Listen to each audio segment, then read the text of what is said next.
Kining bahandi sa kalibutan, dili gid ni makatagbaw, mangandoy pagid ta og lain pang mga butang. Bisan pag maangko nato ang tanan nga bahandi sa kalibutan og tanang gahom sa kalibutan, ang tanang nindot sa kalibutan, di kita matagbaw, nanginahanglan kitag lain nga mas nindot pa. Nga nga atong gitan-aw mao ang langit. Giling niya imong tupad na tagbaw kasi imong kinabuhi ron. Kamong mga asawa, tagbaw ra mo nga mo na inyong bana. Wa na mo magsigig yaw-yaw. Kamong mga bana, tagbaw ra mo nga mo na inyong asawa. Kamong mga way bana, tagbaw ra mong mo na ginay inyong kinabuhi. Tagbaw ra mo anang inyong naong. O sige pag yun mo gritoke. Mo na di makatagbaw ang kalibutan. Mo na din nakita na sa usa ka tawo nga dato kayo, miluhod gid siya sa atubangan ni Hesus. Kay nakita man niya nga si Hesus way bahandi, pero mura mag-relax kayo. Si Hesus ug ang iyang mga tinun-an way balay, pero malipayon man kaayo, relax man. Motong nidagan siya, niluhod siya, niingon siya, maayong magtutudlo unsa may akong buhaton aron maangkon ako ang bahandi sa langit. Ang gusto sad ni Hesus, ingon siya, sayon ra ba na biyain ning tanan nga nias kalibutan, kay dili pwede sagolon ang bahandi sa kalibutan, isagol nimo sa bahandi sa langit. Di pwede. Biyai gid ng pangkalibutan, maangko nimo ang langit nung bahandi. Magsigi gani tag higugma aning mga butang sa kalibutan, labi na ng kwarta, dungog, gahom sa kalibutan, di kita kasinati og langit nung kalipay. Gi laing lingi sa imong tupad, ing naandam na kang mubiya. Andam kang mubiya. Di na magani hapit matog kay sige gyud pangwartab, sige gyud. Din amang gani hapit mo pahuway kay bulag gyud, trabaho gyud, tigom gyud. Misa gyud, dupa-dupay. Kulikta gyud. Bisa gisubawan, love, misa gyud. Depende.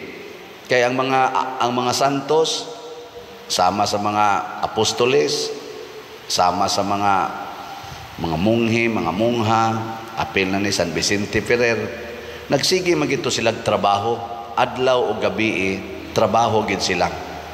Pero wa gyud sila mangandoy pagtigom og kwarta. Ang ila ra jung gipangandoy ang kaluwasan sa kalag, ilang kalag og kalag sa ilang isig katao. Muna ang kwarta di ay makaluwas basta ipanghatag nato ngadtos mga kabus. Muna ang gitudlo ni Kristo dire, ibaligya tong tanan nimong katigayunan ug ang halin ihatag ngadtos mga kabus. Maunay makapalangit, maunay tinubdan sa kalipay. Muna sila St. Francis of Assisi, Mother Teresa of Calcutta, sila San Roque ug uban pang mga santos nagsigig himo ani, literally ilaging gibiyaan ang tanan niya. Nalipay sila wa ambot lang ay nagdungan tagkatao nila, basta gibutang sila nga murag santo, gideklarar sila nga santos, modelo sa atong simbahan. Kay naa may history sa ilang kinabuhi. Ilhan man animong taong malipayon, kay nga naman maghatag sila kalipay ngadto sa uban. Kani man kung kalipay nato nga naa sa atong kasing-kasing, di gina tuyoon mo takod gina sa uban. Kung ang nasa sa imong kasing-kasing, ang imong pagkaratulon, ang imong pagka kaning kasubo ang imong kahingawa kahadlok mutakod sa na ngadto sa imong isig katao, di ginatuyoon, automatic na. Di ka mo maginikana din kinsay mo ingon ninyo nga ang akong mga anak malipayon kaayo basta na ako kuyog nila. Tasa ka mo ay usang ni isa. Congratulations kay kasagaran gid ninyo, kasagaran nato mga leader. Wow, maguol ang atong mga ako mga anak kani mga to dinhi mga staff, mga lektor, sakristan, inana sad. Naambot di ba na sila maguol igsoon nako sa Kristi? Hala, father na sad ana. Goal mo dili. Na pasabot do na pay kuwang. Unsaon man ni nato? Matod pa diri sa atong unang pagbasa, kining mga pag-antos nga ato karong nasinati ato ning dawaton kay ang bungas pag-antos mao ang kalipay. Makadawat tag kalipay nga langitnon basta mo antos ta. Tanang nahimo na nakong kanang kuan kanang ipanudlo kanang triple A, ampo, alagad, antos. Importante kayo mahibaw ta ani. Ako mag-antos man gyud ko kanang magtan-aw ko sa mga tao nga suod nako nya mulikay nako. Ako mga pag-umangkon, ako mga igsuon, mga kuan mura bag mahiubos nako ba unsa na sila. Nya mulikay. Sakit ba ya? Mulibak nako ako mga parishioners nga porti na akong paningkamot untag tinarong nya libak ko na hinuon ko. Sakit ba ya? Makahilak ba ako ana sahay? Kamo ba? Kamo ba diri sa akong side? Sakit man gani o sikog baligyag slat nya wa kayoy mo palit. Sakit Pero ako ginang i-resolve inig higda na ko'y kagabi hasta ing mata na ko'y kabuntag tubangan sa Ginoo moingon jud ko okay ra gyud Lord, this cannot change my love for them. Ana maluag dayon kawantay mo ana tistingin ninyo kana magyaw-yaw mo sa inyong mga bana kamong mga asawa nya human mupiyong kas imong mata nya moingon dayon ka antosonon gini nako Lord, di na gini nako undangan dawaton gini nakong panuwayng dako ana. Di ba muluag rin na imong bation. Nigsunod yung kita, ganahan na sad ka mo gakos niya. Hindi tinaon. Wag yun Wow, lagi na mahitabo. Ingon man ko diri si Kuan, San Pedro. Unsa may yang giingon diri nga magpasalamat kita sa Dios ug Amahan sa atong Ginoong Hesukristo kay tungod sa iyang dakong kaluoy gihatagan kita niya sa bag-ong kinabuhi pinaagis pagkabanhaw kang Hesukristo.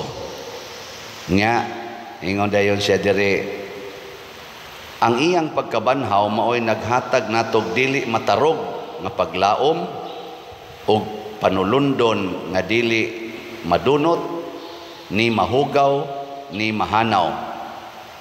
Unsa man tong iyang pagkabanhaw?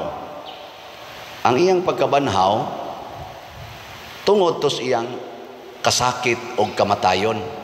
Nasinati niya ang maong lig-on kayong kalipay tungod sa iyang kasakit o kamatayon sa cross.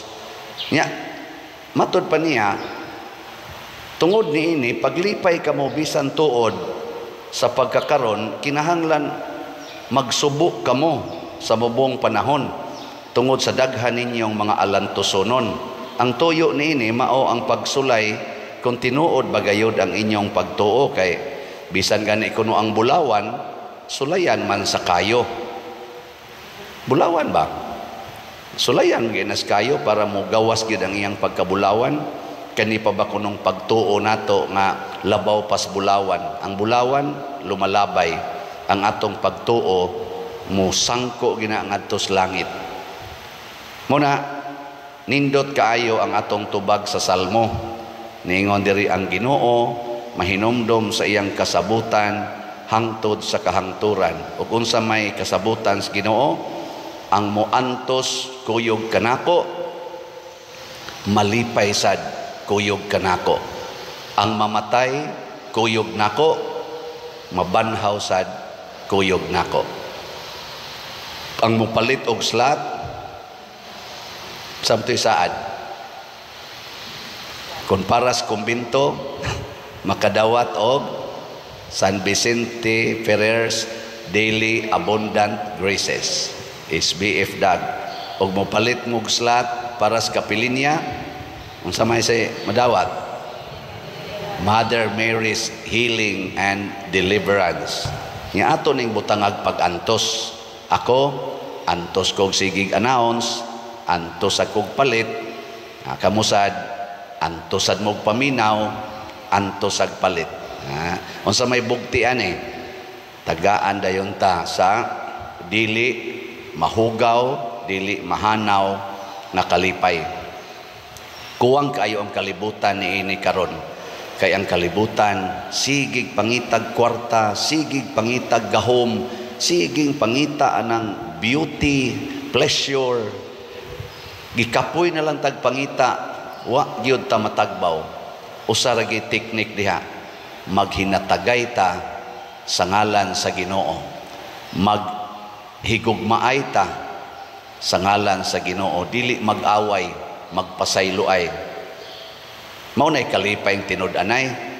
Kung muhunong nas gubat ang Russia ug ang Ukraine, muhunong sa nang Hamas unsa pa nang uban diha, Israel sa ilang gubat ug ang ubang mga nasod nga naggubat, muhunong na tanin sige natug away political, sa economic, siging away dinhi simbahan, siging away, muhunong ta na maghigugmaay ta, mag-inantusay sa usag-usa pagka nindo tapuyas kalibutan. No? Sige, tapusang lingi sa imong tupad. Ingna aron malipay ko, ingna aron malipay ko, paantusa ko kanunay. Ingna aron malipay ko, paantusa ko kanunay. Mao na siya. Nindot no. Imbes kami ko, ay kung paantusa aron malipay ko. Ingno nimo imong bana aron malipay ko dong, paantusa ko kanunay. Ingon din na imong bana sana all. Di ba? Na siya. Nindog na ta.